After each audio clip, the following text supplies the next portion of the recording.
Hello and welcome to Your Coaching Journey, a podcast for doctors about coaching. Whether you're a coaching doctor, a doctor who is learning to coach, or a doctor who'd like to build coaching into your professional life, then this is the podcast for you. Hi, I'm Helen Leathers, and with me today is my co-host and business partner, Tom Dillon. Good morning, Tom. How are you? Good morning, Helen. I'm very well. How are you? I'm good. I'm feeling very autumnal. Autumnal. Yeah, We're recording this in the autumn. We are. And you're wearing a lovely brown. I've bought myself a new brown, different shades of brown check shirt. I don't do brown very often these days, but it suits me. It does suits suit my you. colouring. Yeah. It's like I've been, what's that word they do? Coloured. Whatever. Colour me. Had your colours done. Yeah, had my colours done. Yeah. But no, all the leaves are turning brown as well. Cue for a song. It is. Don't sing. Okay. Have you sung on a podcast yet? I don't think so. No, you're still trying, aren't you? I'm going to join a choir. Oh, yes. My latest thought this week, I'm going to go to a choir. Oh, we're going I'll to let you know start how some it new. goes next time. And we're going to start some new dance lessons as well. Dancing. Oh, it's all going on. Yeah. It's that September, autumn, back to school feel, isn't it? Learn something new. Yeah. My snowboarding's going well. Excellent. I don't think I've mentioned my snowboarding before. You haven't, have you? No. I've now had 3 snowboarding lessons. And it's going, I still can't get up. But But the bruises have got less. the bruises are much less. The first time I had a huge bruise on my backside, fell down within the first half hour very hard, and then fell down a further 2 times on the same place, which hurt a lot. And let me just be clear so that our listeners know, this was a 7-hour snowboarding day. It was a foolish error on my part to sign up for a whole day. Yeah. Now I just go, I have a private lesson for an hour. It's over before it's begun. It's getting better. Getting better. Still can't turn, but it's getting better. Anyway, enough of this nonsense. Exactly. What's our topic today? Topic today is reflection Ooh, for so coaches. we've been reflecting on some learning Yes. that you've had, and let's talk about reflecting as a coach. The reason I wanted to bring this, obviously we have our transformational coaching diploma, and it is part and parcel of our training that people do some reflection. So within each module, there is half an hour of reflection on the coaching learning that they're doing. So, and just pose different questions, get them to reflect in different ways. I'm not sure they do it. It's built into the modules, do half an hour of reflection. I'm not sure they do. And sometimes when they come to reflect on their coaching, they keep a coaching log and they have a space for their reflections on that coaching session. Sometimes they're a little bit sparse. If you're listening, students, I'd like to see a little bit more. A bit more reflection. More detail, a bit of reflecting. Reflecting is an important part of coaching. And if you are going to learn to coach, you do. The reflection is really important. And that's how you think about how you might do things differently next time. Reflect on what's gone, but also, okay, if that came up again, what would I do next time? Having some strategies. So, yeah, definitely part of it. So I thought we'd give it an airing, think about why it's important, but also maybe have some different models of reflection that people might engage with. If they're thinking, well, I don't know how to reflect. You ask me to reflect, I've got no idea how to do that. So I do quite a lot of reflecting. I am aware of one model, but I don't think I particularly use a model when I am doing that. What's the model you're aware of? I knew you'd ask me that because I can't remember what it's called. But I'll let you know if we cover You it. should reflect on that a little. I should. Let's talk through the models that you have. Okay, so let's start. This might well be the model that you've heard of or used or are using. I don't know. But we'll start with Gibbs' reflective cycle. And I think that's probably the one that most... That is the one that I've done. That's Yes, the one. yes. Okay, so you'll be very familiar with this. So just for our listeners' benefit, if you've not come across it, I think quite a lot of medics use it anyway, but it does give a clear, structured way of thinking about an experience. So if an incident has happened in the workplace, then Gibbs' reflective cycle might well be something that as a team you look at, but maybe as an individual as well. So 6-stage process developed by Graham Giggs in the late 1980s. So a lot of reflecting went on in the 1980s. There was. Got another model that was in the 1980s as well. So it would guide you from describing an event that had happened. So talk about what went on and then all the way through to planning what you'll do next time. So 6 stages: description, your feelings, your evaluation, your analysis, conclusion, and then an action plan. It's quite a structured debrief then. Yeah. Yeah, and I think for a coach, you might use it after a session that felt uncomfortable. So let's say you just found yourself talking too much. We don't want to talk a lot in coaching. No. But let's say you'd found yourself talking too much or giving advice or something. So you describe what happened, notice what you were feeling in that moment, and you're probably aware that you were talking too much. And maybe you're anxious. Maybe talking too much because you're anxious to help the coachee move forward. So that's your reason. So you'd recognise why that was happening for you. Then evaluate how it affected the session and how the coachee responded to it, because that might not have gone too well either. Analyse what was actually going on for you in the moment. Draw some conclusions about what you might have done differently, or what you might have done as well. And then, as I say, plan how to combat that situation next time it arises. I can see how that would really help new coaches to get into a habit of reflection when they're just starting out and just practicing the skills. Yeah. We perhaps ought to tell our students to use this model. And we do ask them to reflect, but we don't tell them how to reflect. Kind of assume they know, but... This is useful. This is a useful tweak for us. Yeah. And I think also we'll share some imagery around each of these models so people have a bit of reference. We'll put that in the show notes. Yeah. Yes, we'll do that. So obviously it's ideal when you do want the structure, but also a bit of emotional honesty because it does ask you to reflect on your feelings. I think maybe the downside is it's a bit formulaic. You are just sort of ticking the boxes, if you like, or filling the boxes in. So it is important to actually do the reflection rather than just fill in the boxes. Very good. So what's next on your list? Next is Kolb's experiential learning cycle. Another 1980s model. I love the word experiential. I don't know why. It's one of those words I really like. Just like saying it. Experiential. Is it like moist? I don't have no feelings about moist. I know a lot of people don't like it. But I like experiential. Yeah. I've had the opportunity to say it several times this morning. That's good. So it's another one from the 1980s and comes from David Kolb's work, and it's how people learn from experience. That's what he's addressing, really. And is this Kolb in terms of the guy about the learning styles? Yes, same Kolb. Yes. And his experiential learning cycle has 4 stages, so 2 less than Gibbs.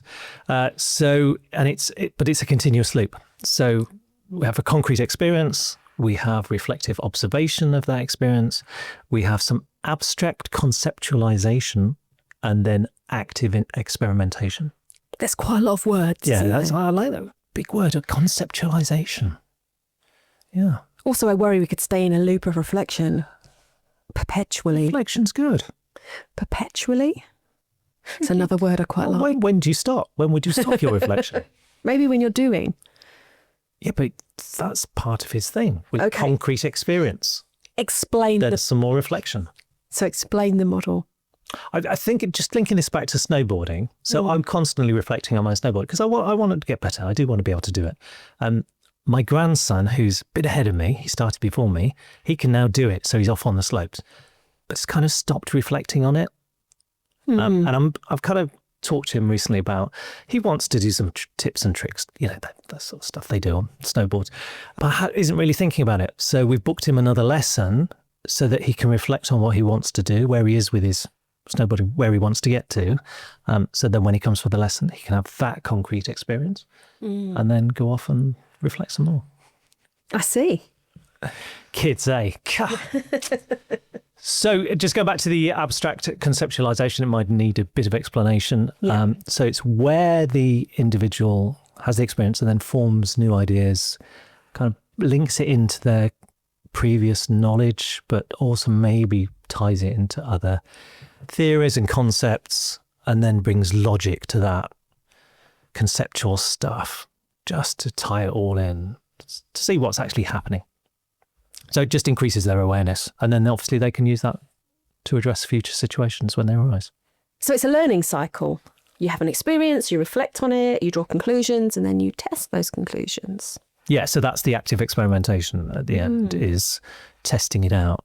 doing it. It's a very Gestalt way of being, experimenting, isn't it? Yeah. What's one small experiment you could do, I think? So for the coaches on our course that are learning, maybe they've just covered transactional analysis and they're thinking about how ways they might integrate that into their coaching. So again, they might try out using the drama triangle in a session, and they might then reflect on that. So it sounds like this model turns reflection into a living, ongoing process then. Like not just looking back, but looking forward into what you can do differently. Yes, and Cole would say, I don't know whether he's still alive, he might still be saying this, people have preferences for parts of the cycle. So some are doers, some are reflectors, some are theorists. So actually being aware of our own preferences might mean that we have to stretch away from just focusing on that bit. So I'm very much a doer. Yeah. You know, like when I get a new bit of kit, I just test it out, press buttons till it works. Yeah, have you thrown away the instructions usually? Yeah. I don't think get through. But yeah, so recognising where you are, what type of learner you are, can be really useful, but not just focusing on that bit of learning, but then recognising that the other bits of learning are important too, and doing that bit of reflection. So what about reflection that happens in the moment rather than after the event? Now that calls for a different model. So the Schön reflective practitioner model, devised by Donald Schön. Okay. It's one of those O's with an umlaut over the top. Yeah, I don't know how to pronounce that. That's German. So that introduces concepts of reflection in action and reflection on action. Oh, tell me more. So reflection on action is what most of us do naturally. So thinking back about what happened. So maybe writing a journal, or maybe taking it to supervision, having a conversation about it. So it's that after the event. Or in real life, why did I say that? Yes. I carried a watermelon, for example. Yeah. There's a lot of people aren't going to get that reference. They will. They'll all get it. Everyone's seen Dirty Dancing. So the reflection in action is when you reflect as something is happening. So maybe as you're carrying the watermelon, thinking, why the hell am I carrying a watermelon? Yeah. Thinking on your feet as you go. Yeah. So, it could be like in the middle of a tennis match, you're noticing something is happening that's not quite working, but just being able to reflect on that and thinking, okay, this isn't working. What can I do? I remember last year watching Alcaraz playing, someone, Djokovic maybe, and he wasn't winning. And suddenly he started playing this loopier shot, lots of topspin, but really high bounce, and which suddenly became, so he changed his game just because what he was doing wasn't working. So obviously that ability to reflect, okay, this isn't working. What can I do differently? So in the moment reflection. Yeah. Like a live mindfulness, being very in the moment. Yeah. And obviously in coaching, you kind of need to be agile. You need to be able to think on your feet. And maybe if you're noticing that perhaps you're starting to feel a bit impatient with the coachee because they're not moving forward, or whatever, you just noticing that you're feeling impatient, and maybe just checking in with yourself and going, okay, I know that's not helpful. What can I do differently here? And maybe just changing your focus would be useful. So that ability to reflect in the moment, Schön would say, was the hallmark of a reflective practitioner. So learning through the doing and the noticing and adjusting, not just going away and reflecting on it afterwards. I mean, obviously, it's useful to reflect afterwards about how you noticed and adjusted. And absolutely. Yeah. Obviously, the problem with coaching is because you have to be fully present with the person in front of you. If we start to do that reflecting, if it takes up too much of our headspace to do the reflecting, we're suddenly absent because we're reflecting on, what do I do about this? So, great if you can do it in the moment. People speak at about 85 words a minute. 200, that sort of speed. We can think at 500 words a minute. So maybe there's a little bit of a gap in there to do that quick reflection, but don't get lost in reflection because that's not going to be helpful. Then you're going to become absent, which is what we talked about last time. Yeah. Okay, what's next then in our models? Next is alact. That's catchy. Catchy, alact. Well, that's quite a nice word to say as well, isn't it? Alact. Alact. So the lax model's from Fred Korthagen. So wisely used in education, but still has a lot to offer coaches, I think. Okay, so it's an acronym, is it? Yes. So it stands for action. So the initial engagement with the activity, looking back at the action is the L, awareness of the essential aspects, and then creating alternative ways of being, and then trialing things out. So that's the T. So A for action, L for looking back, A for awareness of essential aspects, C for creating alternative ways of being, and then T, trialing it. So that experimenting. Yeah, so another cycle. Another cycle. Yeah. I think where this is distinctive, though, it's in that awareness of essential aspects stage. So that's really where you kind of dig in deep into what's going on beneath the surface. So you're like asking what belief or what value might have been influencing me in that moment, for example. Yeah, so dig in a bit. I mean, it's like with all of these models, you could do it in a very superficial way, but actually that does give you the chance to really dig into what was going on for you. So, for example, you might jump into kind of reassure a coachee just because you have that value of wanting people to feel comfortable, which, ironically might have prevented them exploring discomfort, which could have led to growth. So just being aware of that, I think, is useful. And that's quite deep then. That's like reflection that changes who you are as a coach, not just what you do. A transformational model. A transformational model. Oh. Yeah. And is there a simpler model? Simpler. They're all very simple. ALACT is just 5 letters. But is there something for quick reflection when you don't have that much time? Yes. Gary Rolfe. Oh, I know about this one. Oh, is it the one that you knew about? This is one that I've heard of, yes. So Gary Rolfe's framework is very simple. It's what, 3 questions. What, so what, and now what? So the first question, what, that helps you describe the situation you want to learn from. So all the facts and the feelings about the situation. So what happened? Yeah. And then the so what. So what does it mean to you? And what does it mean to other people?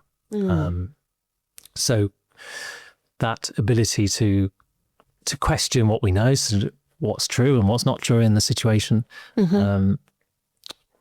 what roles people played in it potentially, and maybe what knowledge of other theories and concepts you have that could help in this situation. So it's just bring about the meaning of it, I guess. And then the now what is that, what am I going to do next? What's the action plan that comes from this? Or what will I do differently next time? Quite simple, potentially powerful. Yeah, just 3 questions. Yeah. I don't think I've used it particularly. I use it in training. It's quite a good model to get people to reflect on.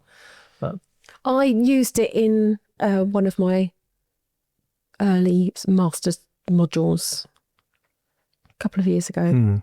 Yeah.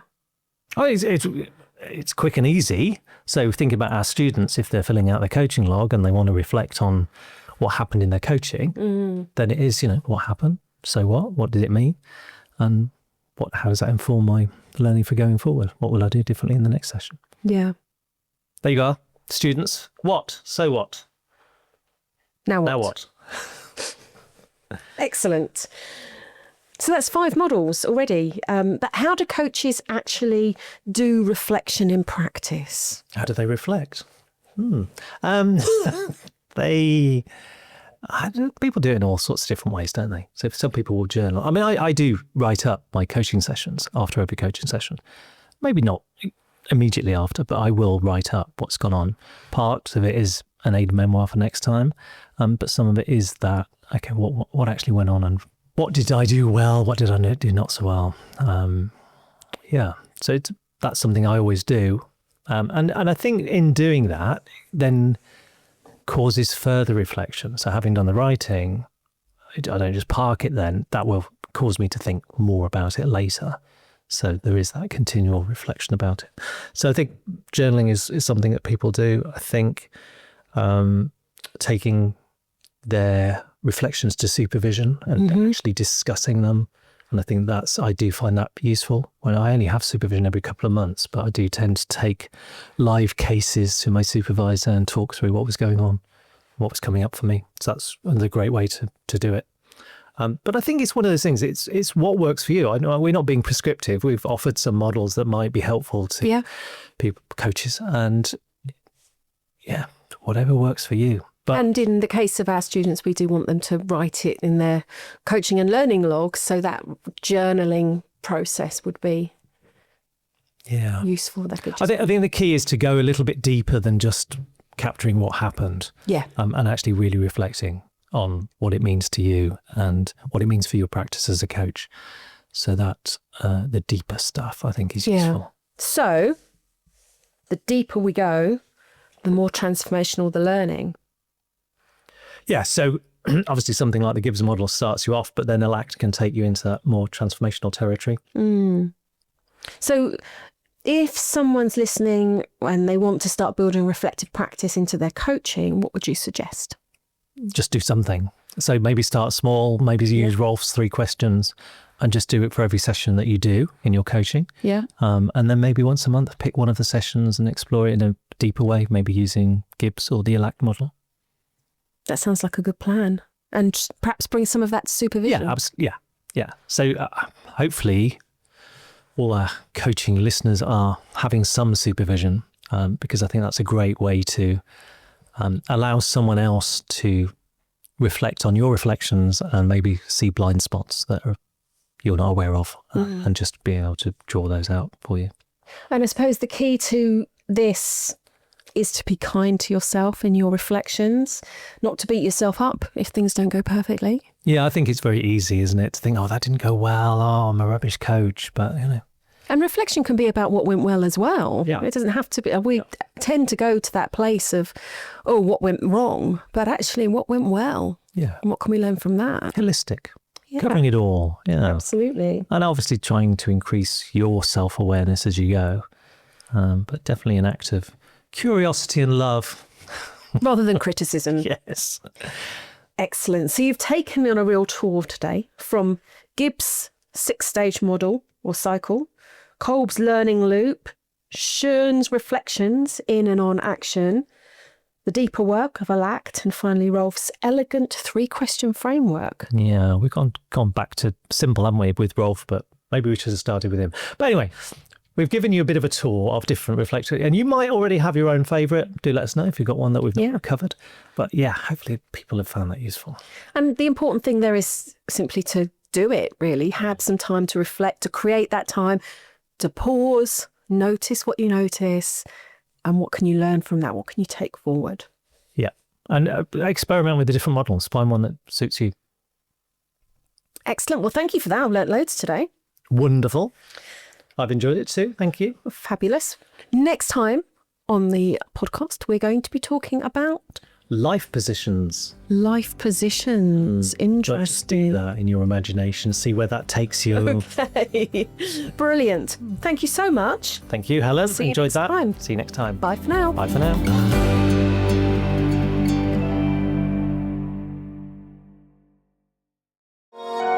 This has been a Monkey Pants Productions podcast.